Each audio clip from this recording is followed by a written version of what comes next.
Today is June 24th, 2009. I am Andrea Mott. It is a pleasure to conduct this interview for the Dakota Memories Oral History Project in Richardson, North Dakota. Can you please state your full name, including maiden name? My full name is Leona, Kuhn, Hoff. And when and where were you born? I was born rural Dunn County, which is probably south of Halliday. And I was born November the 3rd, 1929. Wasn't I supposed to say that? And have you ever heard an interesting story about your birth? No.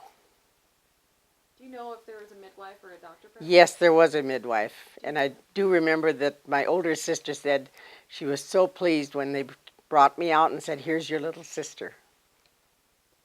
And can you please share some of your earliest memories with us? My very earliest memory is that of the birth of my younger brother. He was exactly 4 years younger than I was. And we had built a new home because our prior home had burnt.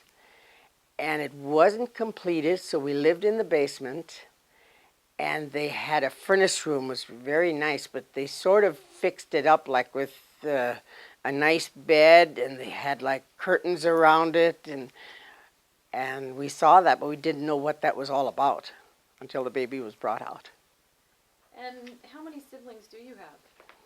I have 5 siblings, actually. And what is the birth order?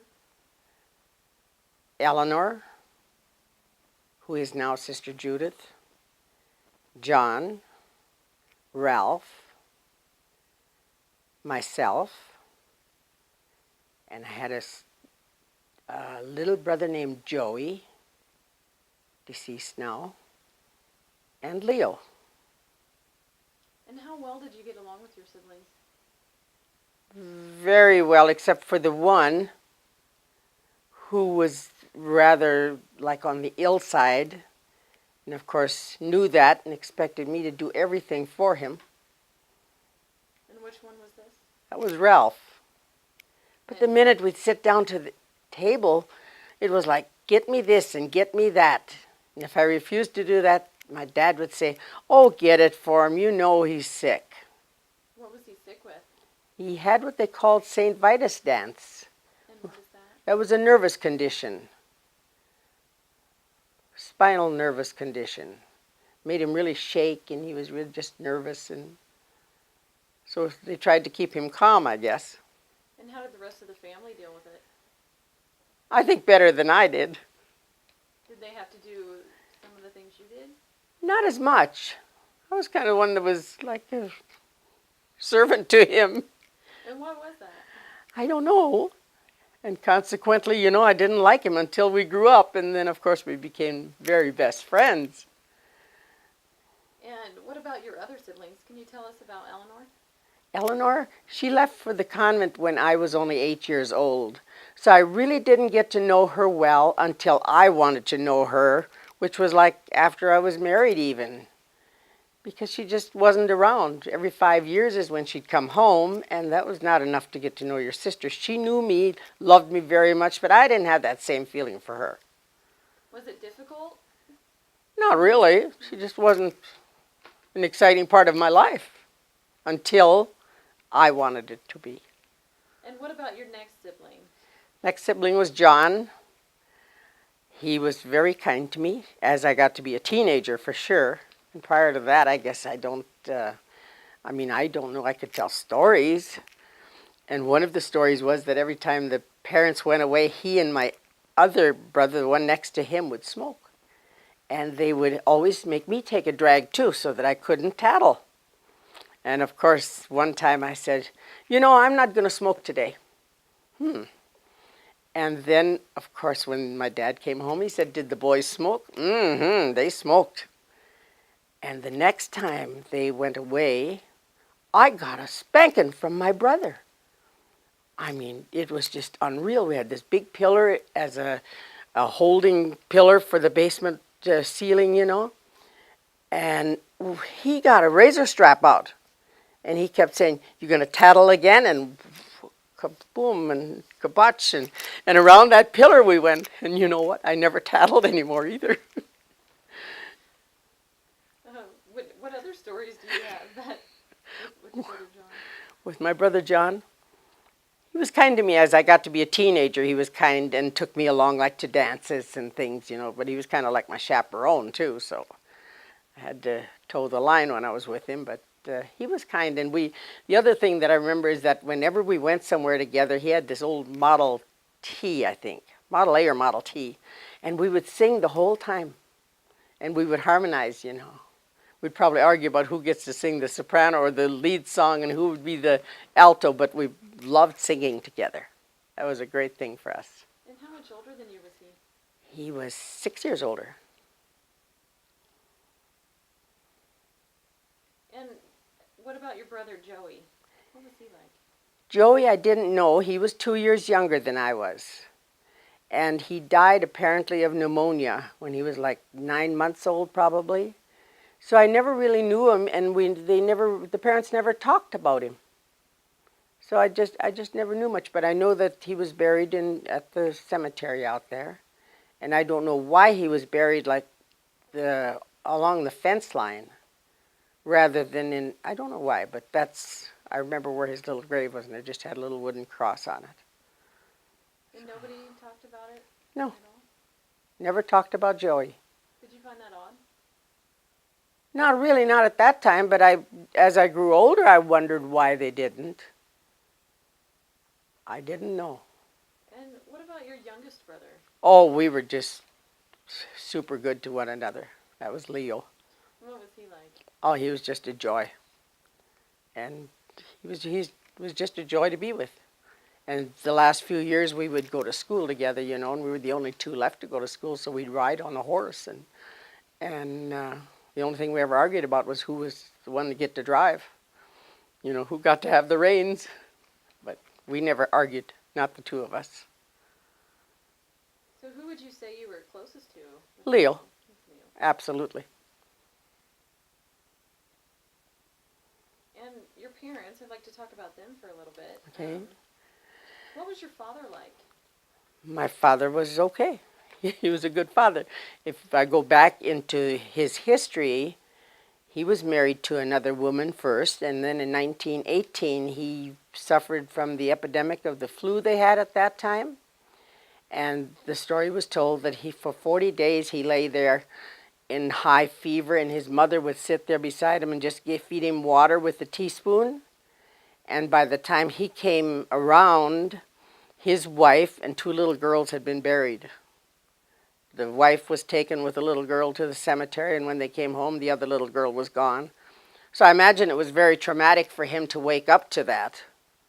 But that's the story I heard. And he was very kind. I never, ever got a spanking from either one, ever. And where and when was he born? He was born in, 1909. No, that was my mama. Well, he died in, I can't tell you, 51. Died in 51, and he was 64 years old. You do the math. Where did you say he was born? He was born in Russia, or at least that's where he came from.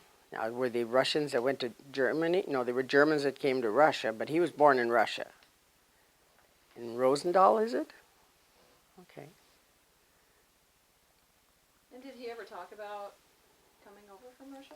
Oh, yes, many, many times. What would he tell you? What he would tell me that he and his sister came over, and when they came, well, they came with the rest of the family, but when they came, they went to Linton, where they had to work off the fare of his uncle who had furnished the fare for them to come over. And they came over on Frederick the Gross was a ship, and he went to his uncle to work, he and his sister, and they, first thing the uncle said to me, he said, "Well, sit down, Wendolyn. It's all the same price whether you stand or sit." Of course, my father not having any money, and there wasn't such a thing as humor at that time. Everything was serious. He got up during the night and he left because he thought he's going to need money, and there wasn't any money. But the next morning when his uncle found out that he was gone, of course he went after him. Then when they did work off the fare, then the two of them caught the train and came to Richardson. And from there they walked the 30 miles, almost 30 miles north of Richardson. Most of the way they walked without shoes to save their shoes that they had just gotten. And of course went home to the parents who had homesteaded north of Marshall. And did he talk about what it was like going on the ship? No, not really. He talked very many times about how he missed the fruit that they had in southern Russia, in the Crimean area where he grew up. And what kind of fruit was it? Oh, they had like apples and oranges, I guess, and they had a lot of fruit there. So consequently, every Christmas we got a box of apples because he loved fruit. And now, how did your father express his emotions, like anger or love? Oh, there wasn't such a thing as expressing a great amount of love, except that he liked to play with us. If I would tell you an incident of one of the games, at Easter time, he always took my younger brother and me out to the hayfield where we had a haystack. And I imagine that was the time that my mom was probably getting Easter things ready. I don't know, but he would say that he saw the Easter rabbit. And we're going to catch him today. And we'd go around and around that haystack, and he would be dropping Easter eggs. So we knew for sure that he was there. There was just no question, no doubt in our mind that the Easter rabbit was there. But we never got to see him. We never caught him. That was one way that he would play with us. The other thing I remember so distinctly is when our cousins came, and they were city kids, and it was in those dry years, and he was hauling thistles with a hay rack, and they wanted to go along for a hay ride, and of course they saw us going barefoot. Our little feet were tough as could be, but those little city kids, they went barefoot too, and when we got back from that hay ride, getting that load of thistles, there they sat 3 in a row, picking stickers out of their little feet. You know, that was of course he laughed about it. He thought it was good and funny. What did the other little kids say? Oh, I think they were upset because they were sitting and picking out those stickers. They didn't want to go along for a second load. They were done. And are there any other stories about when your father would play with you that you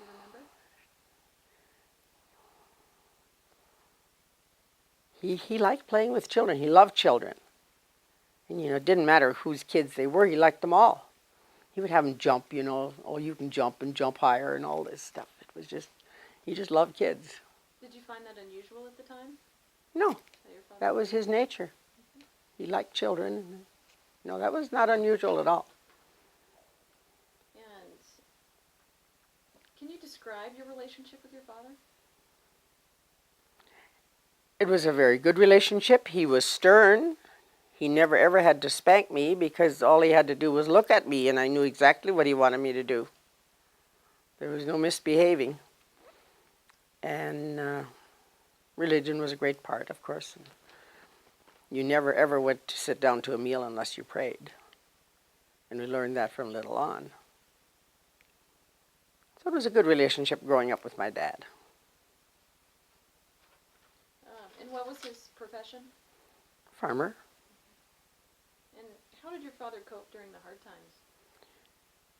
Well, I know for sure that he used to take a load of wheat or wool or whatever it was to sell, and then the basics that were bought was like several 100 pounds of flour and several 100 pounds of sugar and those things. He provided those for the year or whatever. He was a good provider. He was an excellent businessman. He was a bootlegger as well. And when did you first find that out? Well, I just found that out later, as stories were told. I didn't know that as a child. I knew they were doing something down in that granary, but I didn't know what. And would a lot of people come over and... Sure, they'd come and buy. They'd put their orders in. And then, of course, one time he couldn't sell to his regular customers. He said, I've got this big order coming from some big shop from somewhere that wants this big order. So he couldn't sell any to his regular customers. And, of course, it was the federal, the FBI or whatever it was. And of course what they did was they took all those barrels of whiskey that he had, maybe several of them, and took them up to the section line and dumped them in the ditch. And those farm customers, they just laid down in the ditch and drank right out of the ditch. I heard that story many times. So How old were you when he was? Oh, I must have been probably 6 or so at the most. Yeah, but I remember that. I don't remember it happening, but I remember how they talked about it. And did your mother ever say anything about it? No. And The only thing she ever said was that he was going to hit this FBI man. And then his brother-in-law said, don't hit him because he's wearing a star. You don't hit anybody with a star on him. So he refrained. he refrained. And can you tell us when, where, and how he died? He died in 1951 when we had the epidemic of the flu again. Well, I don't know if it was epidemic proportions, but we had a lot of flu that year. And I know that I was in the hospital, and my little boy was in the hospital, and my mother was in the hospital, and he was in the hospital. We all got out, but he didn't get out.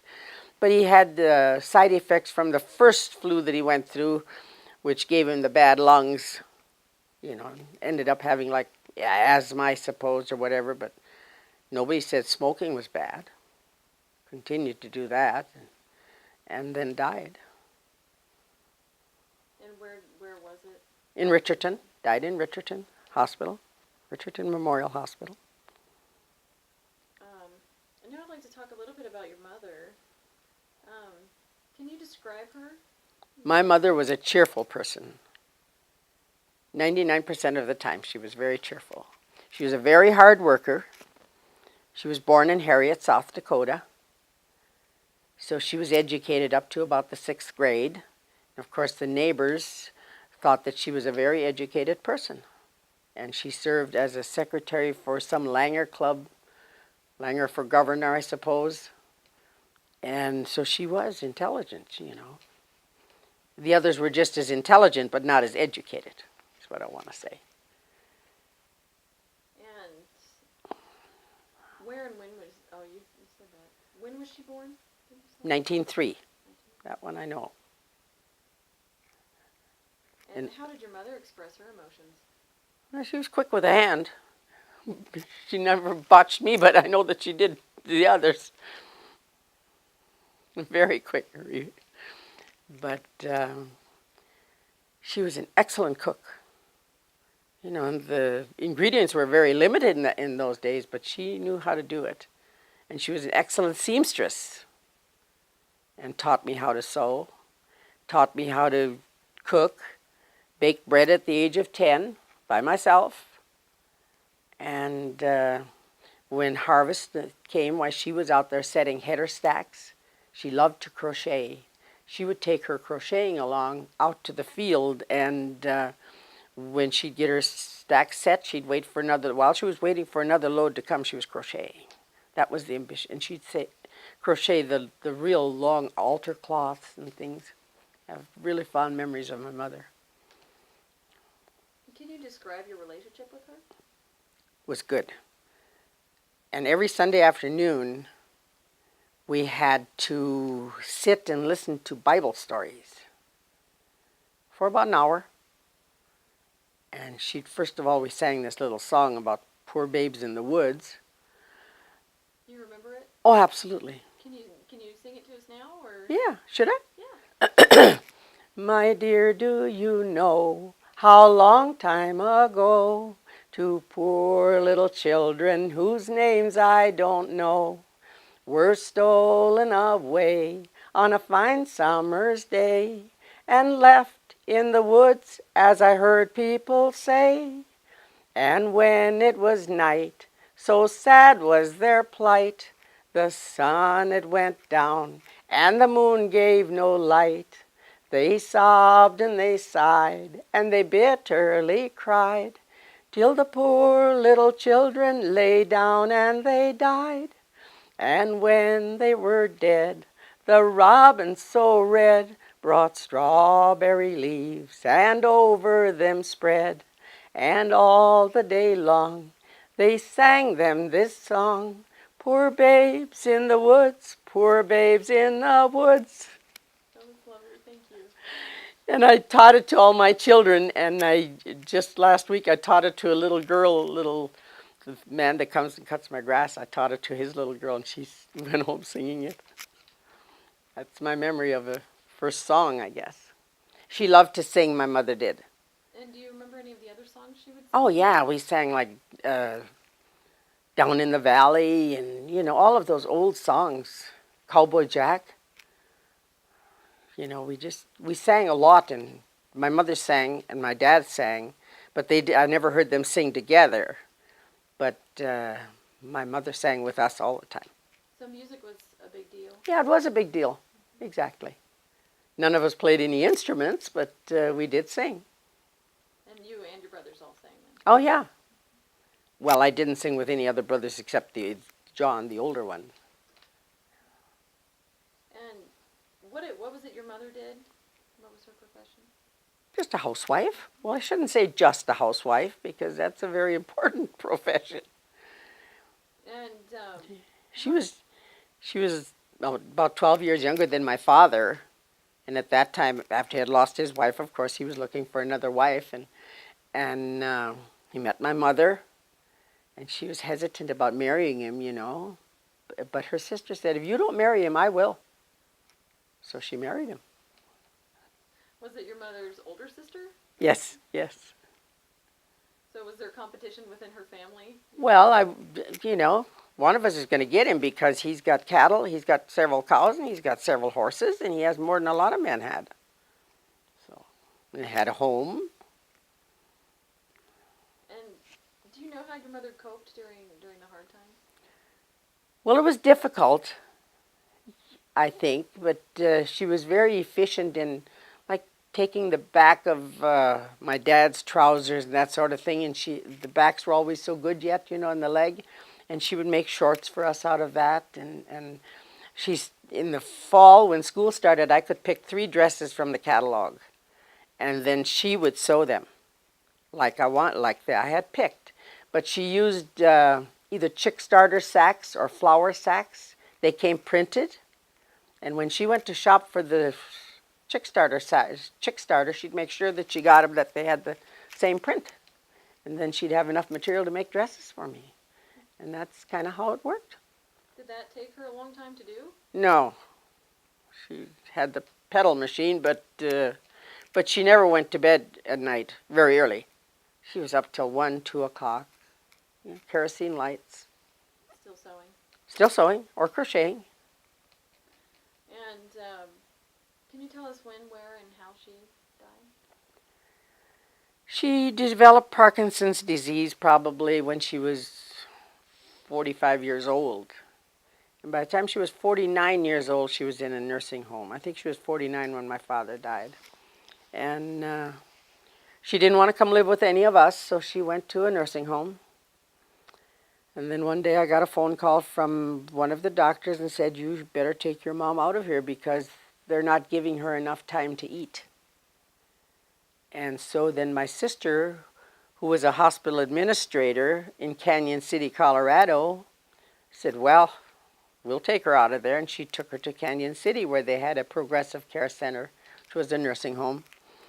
And she was treated like royalty down there and lived to be 73, I believe. So she spent a lot of her life in a nursing home. But she received good care. Yes. After she was moved. Oh, yes. Very well, absolutely. The administrator's mother, she received the best of care. Did that put you at ease? Oh, very much so.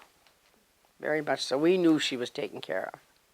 And I guess I instigated it because the doctor had called me and told me about her.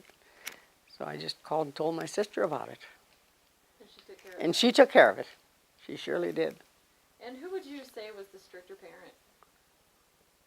Oh, I think my dad would have been the stricter parent because we never ever would have thought of talking back to my dad. He just had to look at us and we knew what to do, And your mom? How would they discipline you? Oh, well, I remember the boys would kneel in front of we had a little corner that was dedicated to God, and that's where they had to kneel. I don't think I ever knelt there, but I know that the older boys did. And probably got lickings, they got it. And who do you think influenced your life more, your mother or your father? I'm not sure. I think that's about a draw.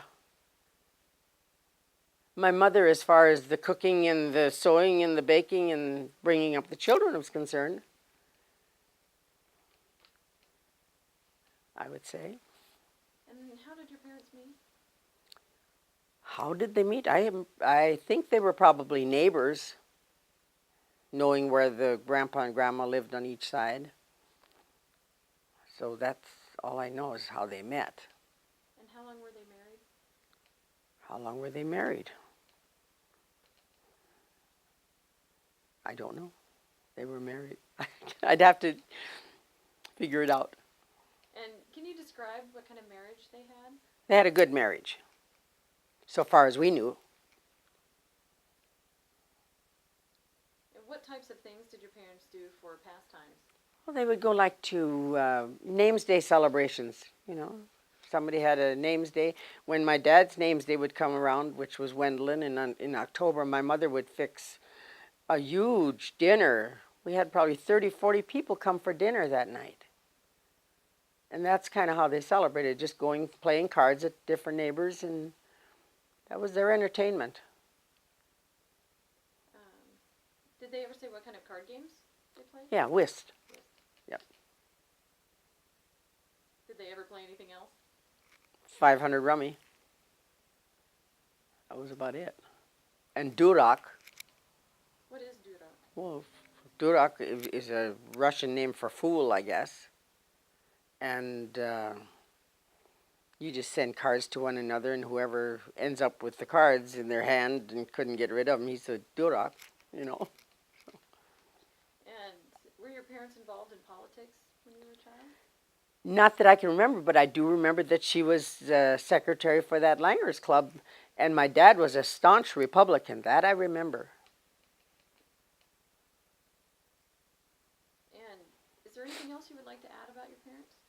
Every Sunday afternoon I forgot to say that, after we had the Bible stories, then once we had a radio, then we would turn on the Little Bohemian Band from Yankton, South Dakota, and we would dance. My mother would dance. She taught us all how to dance. What kind of dances? Waltzes and polkas. That's all I ever remember doing. What's your favorite? The polka. Did it take you a long time to learn it? No, not at all. I don't think it did. I'd like to talk a little bit about your grandparents. So we'll start with your father's parents. I didn't know them. No. And what about your mother's parents? I knew my mother's mother, but I only knew her when she was ill. She had back trouble, and my mother would stand there and massage her mother's back. And I know that they were congregational, and they were very strong in their religion. My mother was congregational when she married my father. And he used to comment that I heard later that if they didn't have meat on the table all week, they had it on Friday. So, but she did convert to Catholicism, and then probably was a better Catholic than he was. Was that unusual at the time? Was what unusual? Converting? No, I don't think so. I think that was quite common. But there weren't many converts that I knew of. And he never ever made an issue of her becoming a Catholic. She did it on her own. She mentioned that many times, that it was her choice. Was it a long process for her to convert? Well, when they married, the priest wanted her to become a convert right away. She said, there'll never be a day when he's going to convert me, ever. And then when the second child was born, then she was very ill and in the hospital at St. Joe's, and she became a Catholic in the hospital. So. And what type of person was your grandmother? Do you remember her? I think she was a very strict person. Because I remember in my room I didn't have my clothes picked up, and she told my mother, you better get after her. Get her clothes picked up, or else she'll never be a good wife or homemaker or whatever. And what did you think about that? Yeah, I thought it was terrible. Grandmother shouldn't be saying that. What does she know? You know. And where was your grandmother born? They were born in Russia. And then when they came over, they migrated to, that's on my mother's side, they migrated to Harriet, South Dakota. And what brought them north? I don't know what brought them north. Where did they live when you were growing up? They lived probably, my mother's side lived 2 miles to the north of us in Dunn County. And my father's side lived just west of Marshall. And how often did you see them? I saw the mother's side we saw quite often until she moved to Sykeston, I think, or Carrington or someplace. Then we didn't see her very often. And how many children did they have? My mother had 2 sisters and 2 brothers. And my father's side, there were 9, I believe. One was born in the United States, but the rest were born in Russia.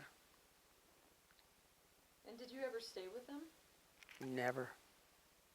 But I know that my grandmother on my dad's side did raise a little boy he was a cousin of mine. He belonged to my dad's sister, who had him out of wedlock, and then she raised him.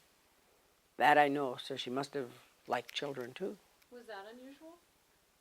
No, it was not at all unusual that they would raise the illegitimate children. No, not unusual at all. Because I had an aunt that raised one for her sister, and then the other aunt raised the. Wow.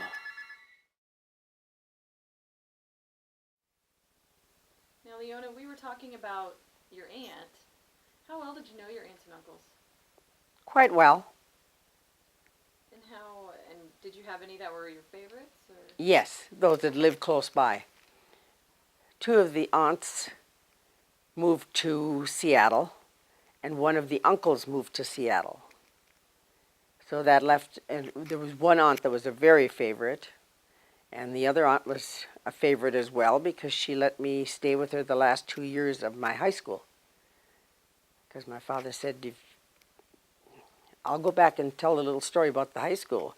In my sophomore year, before the sophomore year was completed, my brother at home that was 4 years older than I was taken to the service. And so all I had to do, well, actually compelled to do, was to stop school and go home because there were cattle to feed. So Leo and I did that. And so that took like a year or something. And then I wanted to come back to school. And he said, you can't go back to school. We can't afford to pay $35 a month to the nuns in here where you stayed the first 2 years. He said, the only way you can go back to school is if you go in and ask your auntie. If she'll let you stay, then you can go. So I went, my brother John took me back into Richardson and sat there with my little satchel, and a few things that I had, and waited for her to come home, and came home, and she looked at me and she said, what do you want? And I said, well, I'd like to go back to school, but my parents said I can't go unless you keep me. And she stood there with little hands on her hips, and which she always did. She was as round as she was tall, and pretty soon she said, well, bring in your things. And then I stayed. So what was this aunt's name? This aunt's name was Philippine, Aunt Philippine Spurley. So that's how I got to come back to school. And how long did you stay with her? 2 years. 2 years. And can you describe those 2 years a little bit for us? Oh, she was very stern. She was stricter than my parents ever were. And she hated washing dishes. So every day I came home and looked under her stove, which was on legs, you know, to see what was in the dishpan for me to wash. So, but she was also very kind. Saw to it that I had a quarter to go to the movies and that sort of thing. She was very kind, but very strict. Now, did you have anything that really stands out about your time there? Any favorite memories? It's probably a memory that wasn't my favorite. What's that? I wanted to go to a dance in the neighboring city.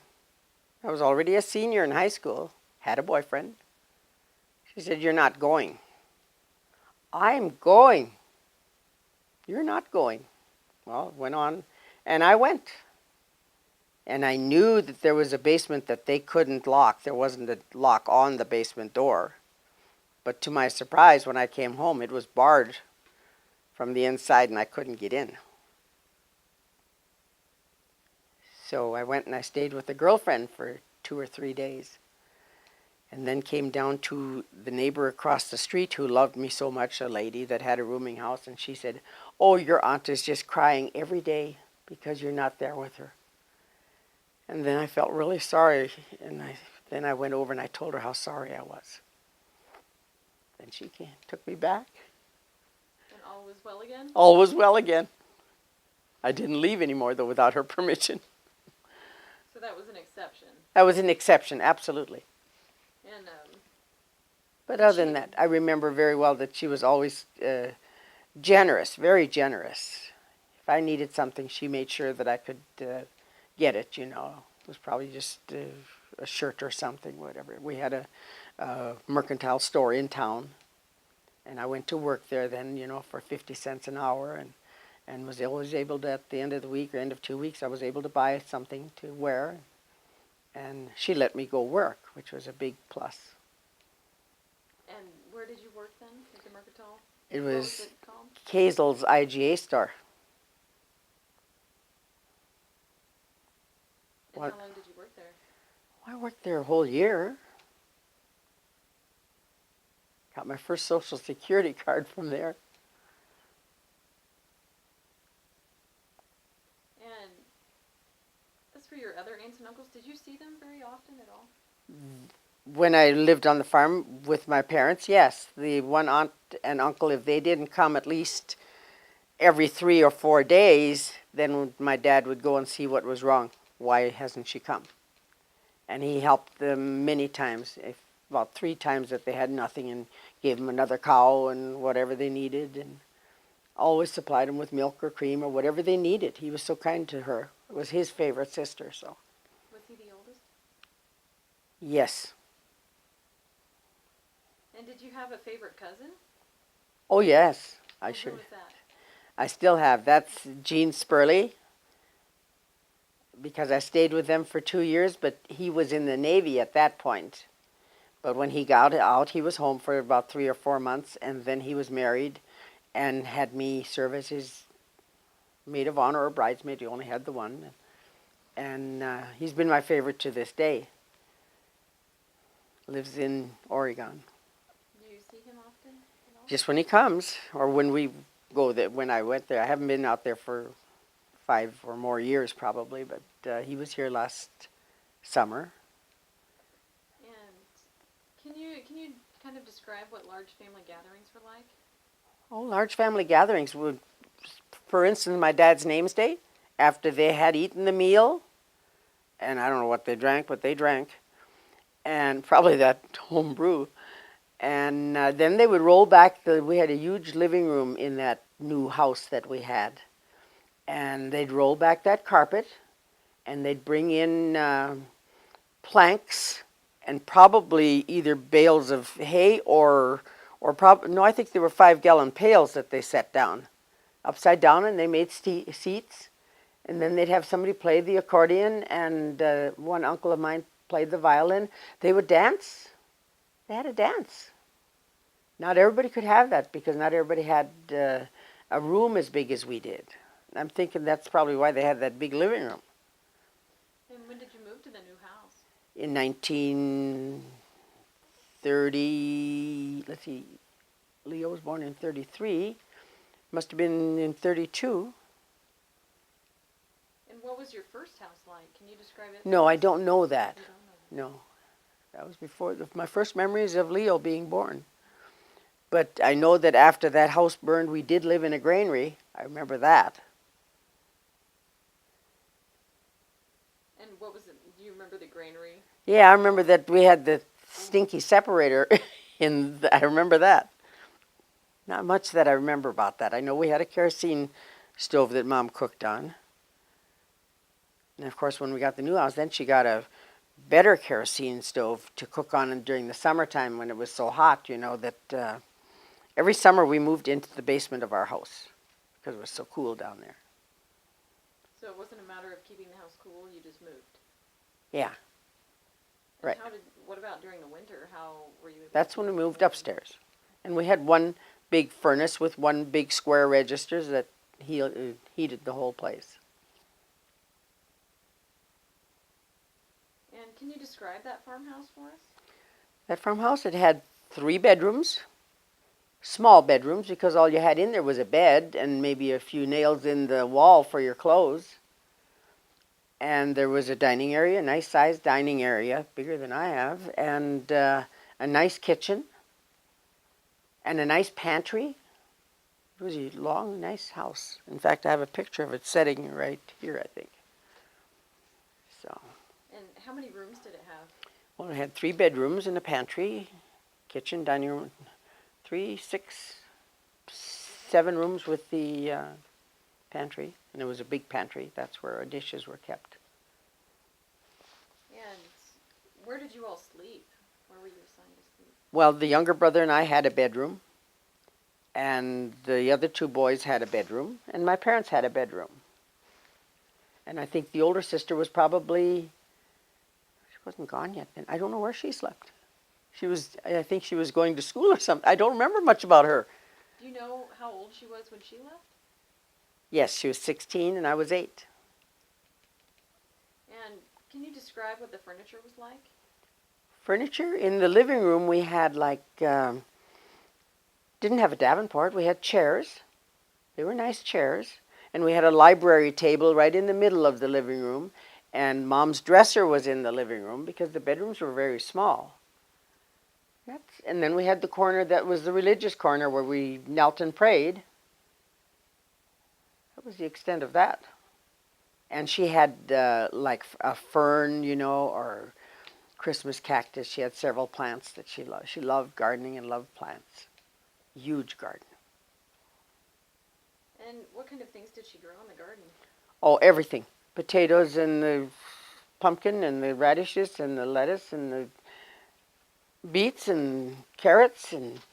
And what she did, though, was that I remember, we each had our own little garden alongside the fence. She let each one of us have a small plot for a garden.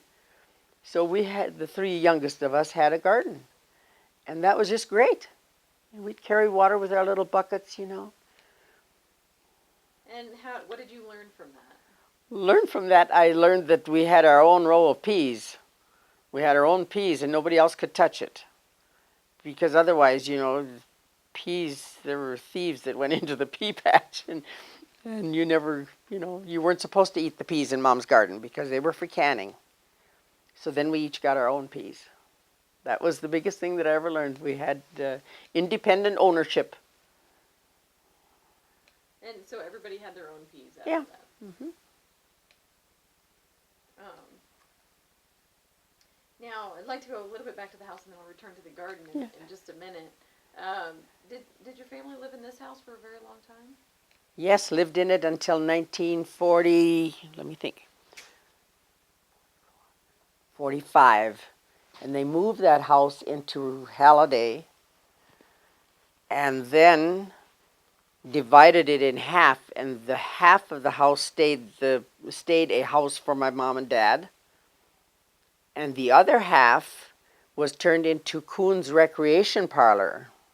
They built on about 12 feet the length of it and made a recreation parlor out of it, which gave Halliday their first recreation parlor.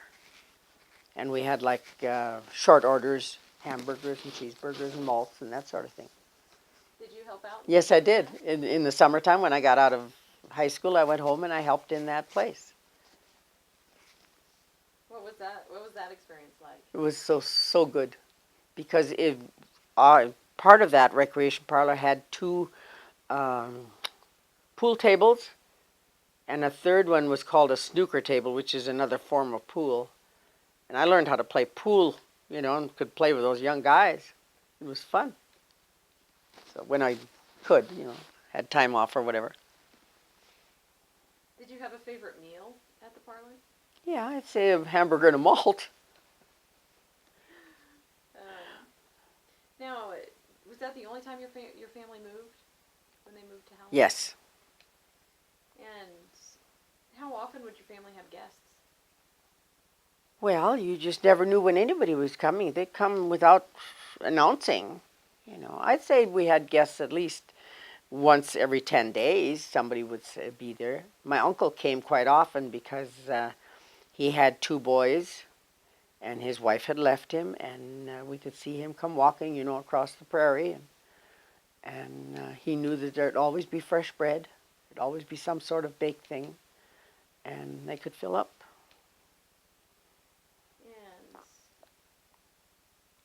And what language did you grow up speaking? German. Still love to speak it. And were you allowed to speak English at home? Yes, but the older children never knew how to speak English when they started school. Leo and I did because the older ones learned it, and came home with the English. And my mom would speak English, but my dad couldn't speak English. In fact, the neighbors wanted him to run for the school board, and he couldn't do that unless somebody taught him how to write his name, sign his name in English. And I did that. That's a fond memory too, teaching him how to write a name, his name. Did you teach anybody else in the family? No. And they would get a German paper, and my mother had to read it from the beginning to the end to my dad. He was so interested in all of that, but couldn't read. He could read and write Russian. So he was both Russian, he could speak both Russian and German? Oh, yes. He spoke Russian very well, and German. Did you ever learn any Russian? No. 1 or 2 words I think I learned. But other than that, no. And this is going to be a slightly different topic, but where did you go to the bathroom? An outhouse. And where was the outhouse in location to? To the house? Oh, let's see. I know it was over the ash pile. You had to go over that stupid ash pile to get there. 100 yards probably. And what would you use for toilet paper? Sears Roebuck catalog. Crumpled it up real good and made it soft. And what would you do during the winters? We kids got to use a chamber. I wish I had one to this day. It was nice and enameled with a red trim cover, And I think sometimes we deliberately waited as long as we could so we could use that at night. And can you describe what the outhouse looked like? Outhouse was just a 2-holer. One was bigger than the other. And there was the Sears Roebuck catalog hanging with a piece of binder twine that they had made a hole through the catalog and hung it on a nail, I suppose, so it would stay nice or whatever. Full of flies in the summertime. But my mom would always every time she washed clothes, she would take the soap water and add a little sheep dip to it and then pour it down into that. She wanted to be clean, I suppose, that kept the flies away for quite a while. And what is sheep dip? Sheep dip that's a chemical that they put into the water and dip the sheep into so they wouldn't have the ticks. They had sheep ticks. And that would eliminate the ticks. Our sheep didn't have any. And the fun thing about it was that in the summertime, after they had dipped the sheep, then they brought that sheep dip tank, which is a slope on one end, and they'd fill it like half full of water, and we could take our bath in that. The water warmed from the sun, and we'd take our bath in that. Of course, baths were something else. You started with the little one, and everybody took the bath in the same water. my next question. They did. Um, My sister was always upset. She said the boys gassed in it. what did you use for soap? Was it handmade? I don't think so. I don't remember the homemade soap that we used it for washing our hands. We had it was Ivory or Lifebuoy. Those were the two that I remember. But my mom made soap all the time for washing the laundry and scrubbed many a thing with the washboard, you know. And how often were you supposed to brush your teeth? We brushed our teeth every night. She'd yell at us to do it. And what did you use as toothpaste? Soda and salt mixed together.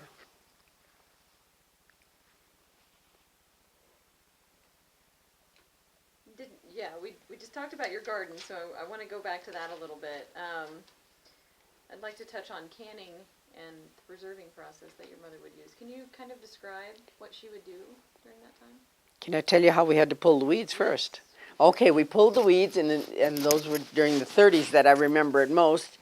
As kids, we had to pull the weeds, and we carried those weeds over to the pig fence to feed the pigs because there was such a shortage of grain and that sort of thing. So we all had to do the weeding. But the canning, I also remember that we had tubs of peas that had to be shelled at night. So everybody sat around and we shelled peas, whether we liked it or not. But they were wonderful for the canning. She canned them in quarts, and many a meal was like she'd take a quart of peas and she'd make a light cream sauce over them. And real sauce, I mean, it was, very liquidy. And we'd put it over fresh bread. And oh, it was just a scrumptious meal, which I love to this day. Was that something she took from her parents? Is that I don't know. I don't think so. I think she concocted that herself. I do. And was she the one who usually prepared the meals? Yes. In the family? And Yes. when did you start helping with that? Oh, by the time I was 9 years old, I was helping. And my sister tells how she had to help all the time. And where were they usually prepared? In our cook stove. In wintertime we used coal, of course. In the summertime to keep from heating up the basement, we would use either corn cobs that we had gathered that the pigs had chewed off, or we would use cow pies that we had gathered up in the fall, had them in sacks, and that would be or go in the summer to springtime and find them before the cattle got in there again, gather them up, and that was our fuel because it would be a quick heat and it would cool off really quick. So that was the advantage of using that. And then later on, in the last year or so that I remember, she had a kerosene stove that she had an oven set on top of it. And she could regulate the flame, and she had a little thermostat setting in there, and she was just in her glory having that oven to bake in. And by the time I was 10 years old, I would bake 2 cakes a day to take to the field for lunch. They wouldn't, for 9 o'clock in the morning or 9:30, they had to have cake and water or cake and coffee, and the same in the afternoon, about 2:30 or 3. And where did you all keep the food in the summer to keep it cold? Whatever we had to keep cold was hung down in the well, or else in the basement we had a corner that was really kind of partitioned off, and it had a ground floor in it, and it was really cool. And did your brothers help in the kitchen at all? Not that I can remember. No, they didn't. And what other kinds of vegetables would your mother can? She canned carrots, she canned the beans, she canned the peas. She made lots of pickled beets. And then she had a recipe for making vegetables, into the garden vegetables, and they were used for vegetable soup then, Peas and beans and carrots. And pumpkin, well, the pumpkin was used for pumpkin. And how would your family usually have their meals? Would you always sit at the table together? Yes, always. Prayed first. It was a blessing before the meal, and at noon we always said the Angelus. That was a must. And were there assigned seats for that? Always. We had our own. Everybody had their own seat. Were you allowed to talk? Oh yeah. Oh yeah. Not too much because they were always in a hurry to get back to work.